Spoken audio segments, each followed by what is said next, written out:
Question number 5 दिया हुआ है, हल कीजिए x plus 2y plus Z बराबर 7, x प्लस 3z बराबर 11, 2x माइनस 3y बराबर 1 दिया हुआ है। तो इसको जो है हमें हल करना है। इसको सॉल्व करने के लिए हम सबको अलग अलग समीकरण, देखो ये जो है एक समीकरण हो जाएगा, ये दूसरा समीकरण और ये तीसरा समीकरण हम बना लेंगे। तो हम सबसे पहले इन सभी को समीकरण के रूप में लिख लेंगे, x plus 2y plus Z बराबर 7 और इसे हम समीकरण संख्या 1 मान लेंगे। दूसरा लिखेंगे x प्लस 3z बराबर 11 लिख लेंगे और इसको समीकरण संख्या 2 मान लेंगे। तीसरा लिखेंगे 2x माइनस 3y बराबर 1 लिख लेंगे, इसे हम समीकरण संख्या 3 लिख लेंगे। ये हमारे समीकरण हो गए तीनों। अब यहाँ पर जो वैल्यू है, अब देखो आप कि 1 और 2 को हल करेंगे तो इसमें x बराबर है, तो इससे जो है कैंसिल हो जाएंगे, जिससे y और z के रूप में जो है हमें मान जो है प्राप्त हो जाएंगे। अगर हम लिखेंगे यहाँ पर, जैसे मान लो कि अगर x कट जाएगा तो यहाँ पर y बच जाएगा और दूसरा पद कौन सा बच जाएगा, z वाला बच जाएगा, अगर हम 1 और 2 को हल करें तो अब आप यहाँ पर देखो x दिया है, यहाँ भी x है, यहाँ z है, यहाँ z है।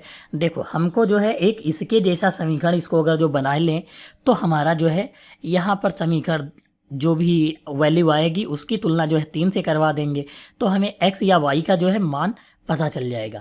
इसके लिए हमको जो है यहाँ पर 3z को कैंसिल करना होगा, तभी x और y के मान आएंगे, तो हमें जो है समीकरण 3 से कंपेयरिंग करने में आसानी रहेगी। तो हम यहाँ पर जो है समीकरण 1 की गुणा 3 से करवा देते हैं और लिखेंगे समीकरण 1 गुणे 3 माइनस समीकरण 2। समीकरण 1 की गुणा किससे करवाएंगे, 3 से, और समीकरण 2 को जो है घटा देंगे। तो 3 से गुणा कराएंगे तो कितना हो जाएगा, 3x हो जाएगा प्लस 3 दूनी 6y हो जाएगा प्लस 3z हो जाएगा और बराबर जो है 3 सती 21 हो जाएगा। इतना जो है आ जाएगा। अब ये जो x और जो है दूसरा 3z दिया हुआ था प्लस 3z, इसको हम ऐसे ही लिख लेते हैं, बराबर 11 दिया है इसे लिख लेते हैं। अब हम यहाँ पर घटाने पर तो ये माइनस हो जाएगा, ये भी माइनस हो जाएगा, ये 3z से 3z कट जाएगा, 3x से 1x निकल जाएगा, तो 2x प्लस ये वाला 6y लिख लेंगे और बराबर कितना हो जाएगा, देखो ये भी माइनस का ये भी माइनस का हो जाएगा क्योंकि ये प्लस का है, तो यहाँ पर कितना बच जाएगा, 10 बच जाएगा। अब आप देखोगे 2x यहाँ है, 2x है, यहाँ 3y है, यहाँ 6y है, तो ये जो समीकरण 3 है और ये जो है हमारा जो नया आया है समीकरण 4, इसको लिख लेते हैं। तो इन दोनों को हम क्या करेंगे, 2x और 2x सेम है तो हम घटाने पर लिख सकते हैं, यानी लिखेंगे समीकरण 3 माइनस समीकरण 4। समीकरण 3 से अगर 4 घटा दें तो हमारा आंसर हो जाएगा, y का मान आ जाएगा। तो यहाँ पर हम लिख लेते हैं 2x माइनस 3y बराबर 1 लिख लेते हैं।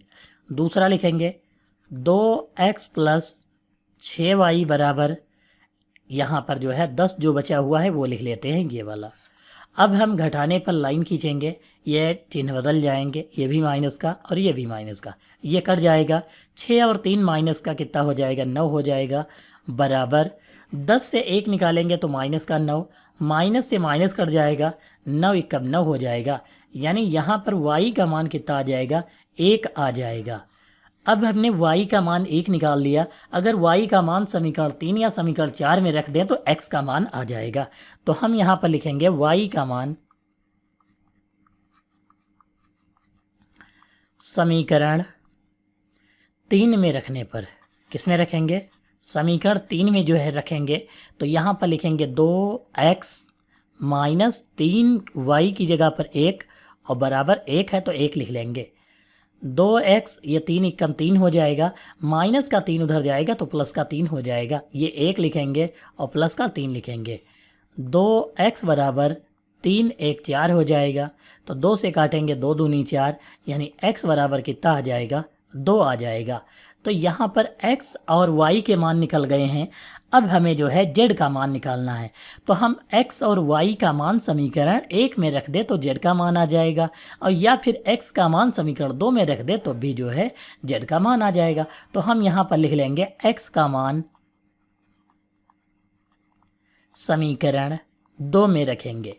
समीकरण 2 में रखने पर क्योंकि इसमें जो है ज़्यादा गुणा नहीं करनी पड़ेगी, तो x की जगह पर हमको 2 रखना है। 2 + 3z है तो 3z बराबर 11 लिख लेंगे। ये 2 उधर जाएगा तो माइनस का हो जाएगा। 3z बराबर 11 माइनस 2 कर लेंगे। 11 से 2 घटाएंगे तो 9 बच जाएगा। ये 3 गुणे वाला इसके बटे में पहुंच जाएगा, यानी ये 3 इसके बटे में। 3 से काटेंगे तो 3 तिया 9, यानी कि z बराबर कितना आ जाएगा, 3 आ जाएगा।